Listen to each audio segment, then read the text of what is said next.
Hello friends and welcome to another video lesson from DBOS Talks. If you haven't subscribed yet, please click subscribe and click the bell so that you can be notified of new uploads. This video is in the playlist called Linux tutorial, and here we'll be learning about the Linux cat command, CAT command. So cat stands for concatenate, so it's spelled like this. It stands for concatenate, but its basic use is for viewing small files. Okay. Viewing, reading, that is displaying or combining text files. But anyway, we'll be starting with this one. Okay, let me just get you the basic syntax of cat. It is cat and then followed by the file name. We could go on with the other options, but that would be too much. So let's just start with the basic.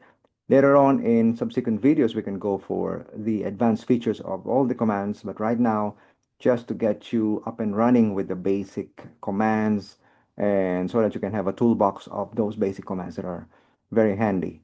Okay, so here's your cat command. And let's start with this kind of scenario. Okay, clear the screen. So the first scenario I'm gonna be taking up is to display the contents of a file located in the current directory. So if you will notice, we will be, while trying to learn the cat command, we will be putting into practice whatever we have learned in previous videos. Okay, the relative path, absolute path, the other commands like ls, pwd.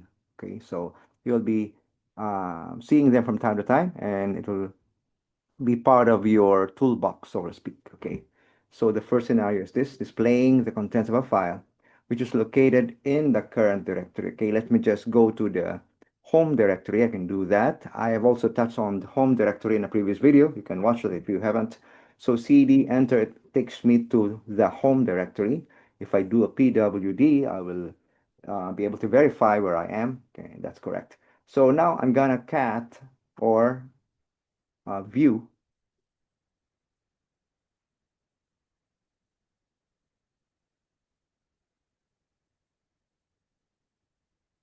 Okay, wait.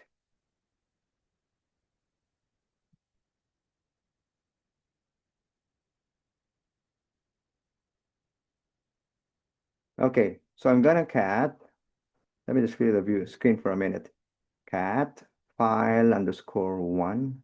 You can do a tab, but there are two of them. So underscore one tab. Okay, so this is the basic syntax, cat followed by the file name. So I'm telling Linux I want to view this file. It can view a text file, remember that, or an ASCII file. So when you execute that file, I mean that command, it will just, in a burst, in a single stroke, it will display the contents of the file. It is not like the GUI, graphical user interface, that you're used to in Windows and other flavors, OSs. But this is the command line Linux. Okay, so those are the contents of the file called file1 underscore one.txt. Okay. Next, we're gonna do is still displaying the file, but this time let me clear the screen, display the contents of a file using absolute path. So like what I said, I'm gonna give us the opportunity to put into practice whatever we have learned in previous videos in this playlist. So we'll be using the same file, but we just need to change the directory to somewhere so that we can make use of this absolute path. So let me go to the root directory, which also I talked about in a previous video. And normally, if you're already very comfortable with using Linux, you don't need to keep on using PWD. But when you're in a very sensitive situation, such as you're in the production server of your company, where you cannot really afford to make mistakes, then you will be very careful at every execution, because Linux and Unix, they don't have undo. They only have undo in a VI, which is a text editor. Okay, so after doing a CD to the root directory, if you want to verify, then you can just go ahead and issue the pwd command and it will tell you where you are. So we're at the root directory, represented by the slash. Now, after doing that, let me just cat using absolute. Remember, the scenario here is I want to use cat command to display a file using absolute path.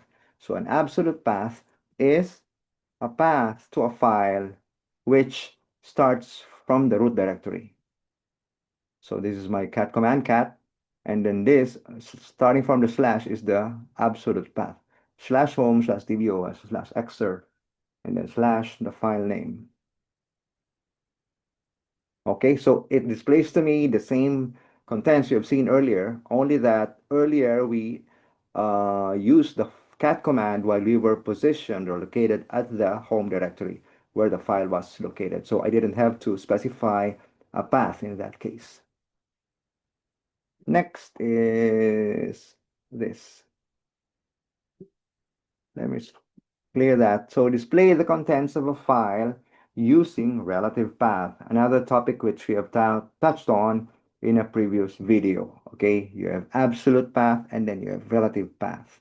So I will cd to my home directory. As you know, going to the home directory, there are a couple of ways I also taught you in a previous video, and the simplest is this, cd enter. Takes you there. If you want to verify, then you can go ahead and do that.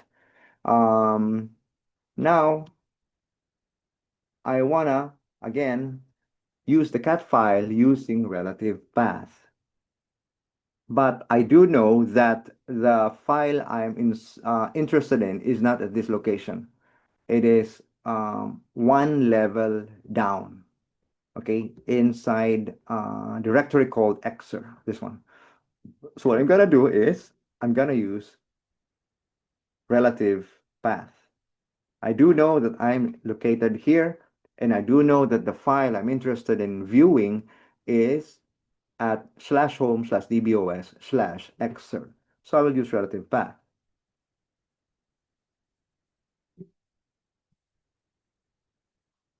Okay, so again, we're located here, and the file is located one folder lower, okay, deeper, and that is at exer directory or folder.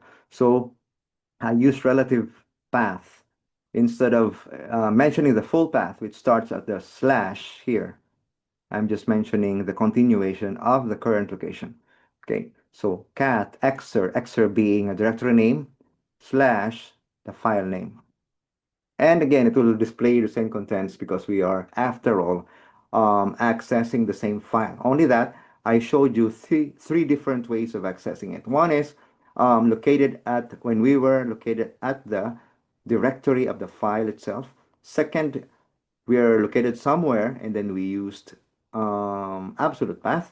And third, this one, we're located somewhere and then we're using relative path. Okay, in all our examples, we were just using the same file, which is this file, file1 text, which is relatively small. It consists of only 4 lines. Now, in my next example, I'm gonna be using a bigger file to illustrate, to drive a point, okay? We will be using a file called, no, not this one, pdxer, list long. So I'll be using this file, file_2.txt. If you look at the file size of this, if you look at this part here, this is the bytes, so the number of bytes or file size of the file. Okay, so file1.txt has 213 bytes, while file_2 has much bigger size, which is 6,006 KB, so to speak. Okay, so this has much bigger size than this. I'm saying this because you can see the effect. Okay, I will use the cat command on file 2. I can do an autocomplete by pressing tab. You will notice that actually it was a long file compared to the first one. And I'm showing you this example to illustrate or to make it obvious that you only need to use the cat command on a small file. And that's really the point of the cat command. That's why you have at least 3 other commands, maybe 3, maybe more in Linux that are used to view or even edit a file. So do not use the cat command for a very long file because it doesn't give you the facility to do a page down, page up sort of thing. So what it does, it will just display the whole thing in one go, just like it did now. Okay, so it you will need to scroll up, down just to it is uncontrollable. Okay, it will just display everything and proceed to the last line of the file. Okay, so you will not choose the cat command on a very big file. When I say big file, anything that is more than one page in content, that is what I mean by big file in terms of viewing it. Because again, there is no page down, page up, page down here. I can scroll, yes, that's it.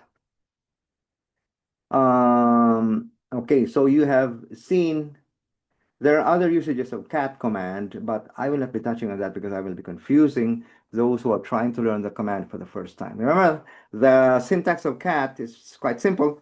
Cat followed by the file name. There are options there that we can learn later on. But now, one point that you need to, before I end this video, one point that you need to take note of is that the cat command is used to view files, not for editing. Therefore, this is not what you'll be using when you want to edit a text file in Linux. We can talk about editing a text file in Linux in some other video, okay? But right now, just digest what you have learned from this video, and remember that even cat is not the only command available in the Linux toolbox for viewing files. But more than that, we also have commands that are either for viewing bigger files or for editing, viewing and editing files. Okay, thank you for watching and listening. If you haven't subscribed yet, please click subscribe and click the bell.